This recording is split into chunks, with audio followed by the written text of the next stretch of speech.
In this video, I'm going to show you the 4 pillars to focus that will allow you to do more work in less time. And at the end of this video, I'll reveal the one thing that holds other people back and will probably hold you back too from being able to focus with full mental clarity. Anyway, boys, I've probably been working for about 3 hours this morning. I woke up at 5. I've eaten now, and yeah, let's just get straight into it. So, pillars we are going to go over are mindfulness, consumption while focusing, and how to boost your flow, and then obviously the extra one after. And yeah, so the mindfulness pillar will go over why it's important, how you can use it to increase your focus and like stuff like that. Consumption pillar is basically what type of content you're consuming, how it's affecting you mentally without you even realizing it, because we live in such an attention economy. And then while focusing will give you tips of what to do while you are actually in the flow and trying to concentrate on what you're doing. And then boosting flow will again do basically the same thing, except it's a different fucking tip. Now, the first pillar is the mindfulness pillar. Now, you see, mindfulness, it used to mean nothing to me, right? I would try meditate, I'd get fucking bored, I'd stop, or I'd be really inconsistent because I had no proper reason why, no proper reason to. But then I learned what it can do for focus and just what it can do for you in general. And I haven't stopped since, and I live for trying to increase the time that I'm able to do it. I can now do it for 15 minutes. It's not that good, but I only recently started again a couple of days ago. Every 2 days, I want you to increase the time you meditate by 5 minutes. I want you to download an app called Medito. There's no subscription, no hidden subscription, nothing. It runs off donations. It is the freest you can probably get, and it is really good for the price. And now I see this quite often.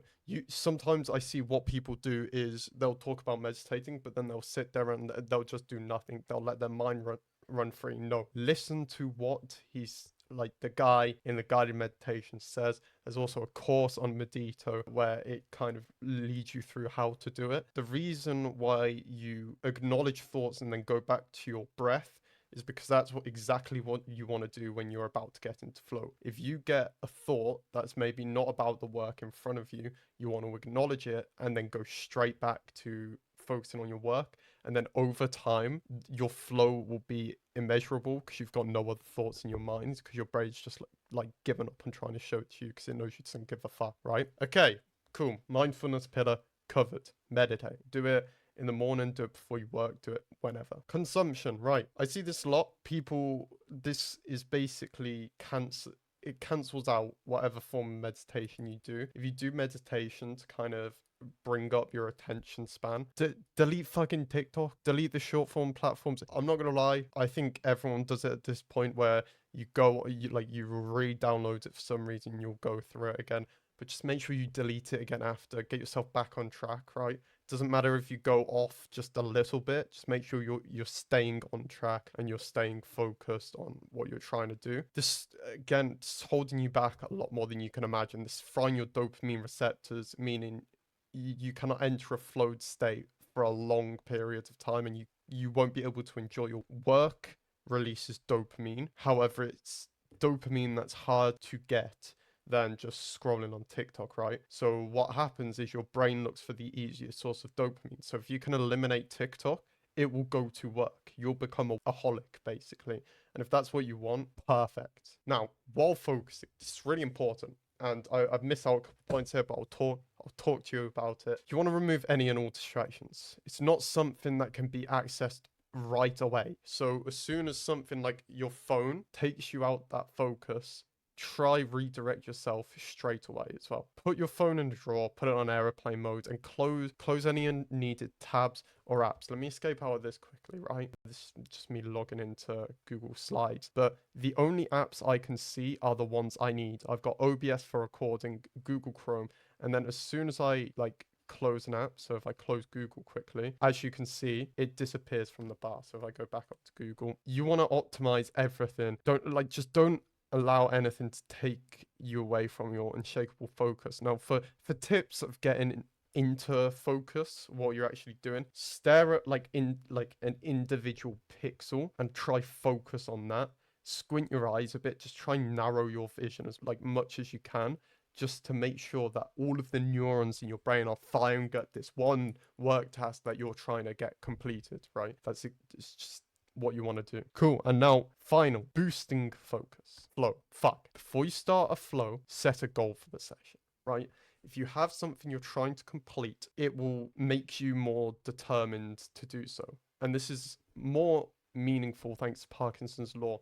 Obviously, you can't work for extremely long periods of time. Well, you might be able to, but after about 2 or 3 hours, you're going to feel dead and you're going to want to break, right?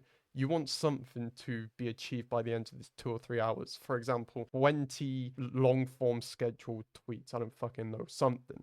Whatever it is, do it. Thanks to Parkinson's law, you have an extremely high chance that you'll actually reach that goal, right? In the given time. Now, finally, I'm gonna close my little notebook now. This is the thing that's holding you back from deep focus. Now, I'm actually going to rephrase that. It's not deep focus, but it's mental clarity. You can enter a focus without this, but you might not be able to produce the creative mind. And even professionals in the field might be getting this wrong.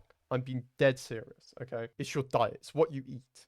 Now, right now, well, I'll read this first and I'll tell you what I'm doing. What you eat greatly affects your focus. Think of it like this. You can either digest or you can focus, right? That it takes a lot of more brain power than you think to digest food. So this is why it's probably best, and you've probably seen it, to intermittent fast in the morning. And that's what I don't like eating in the morning anymore. The only reason I do it now is because I'm deficient in folic acid and I like to take it in the morning. Now, what most people do in the morning is they say, yeah, that's fast in the morning, basically. I would recommend staying away from carbs and sugar. These are what basically give brain fog.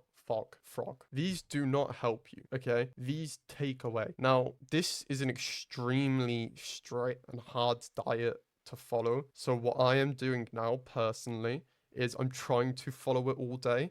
But if I reach the end of my working day and I have some of the the carbs, the sugar, whatever, it doesn't matter, because once you've fully digested it, you're back to reset from zero. You wake up in the morning and you can start again, right? But I know I'd get more clarity overall if I carried on doing it over and over again. But right now it's quite difficult. If you can do it straight away, good. But there's a lot of foods that have no carbs, no sugar.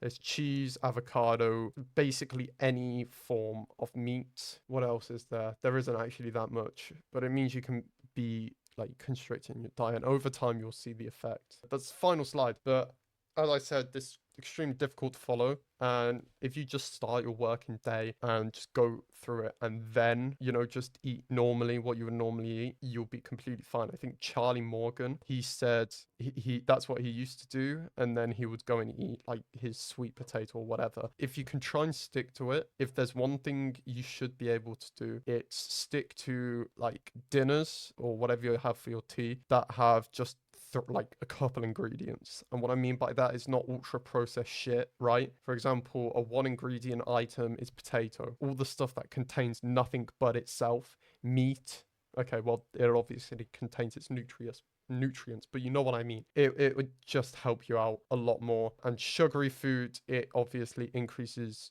dopamine and can give you like wavy focus. But yeah, that's pretty much it. If you found value in this video, which you fucking should have, because this has helped me a lot. So unless you've already known, this will help you. Unless you don't use it at all like a fucking moron. Follow for more, and thanks for watching.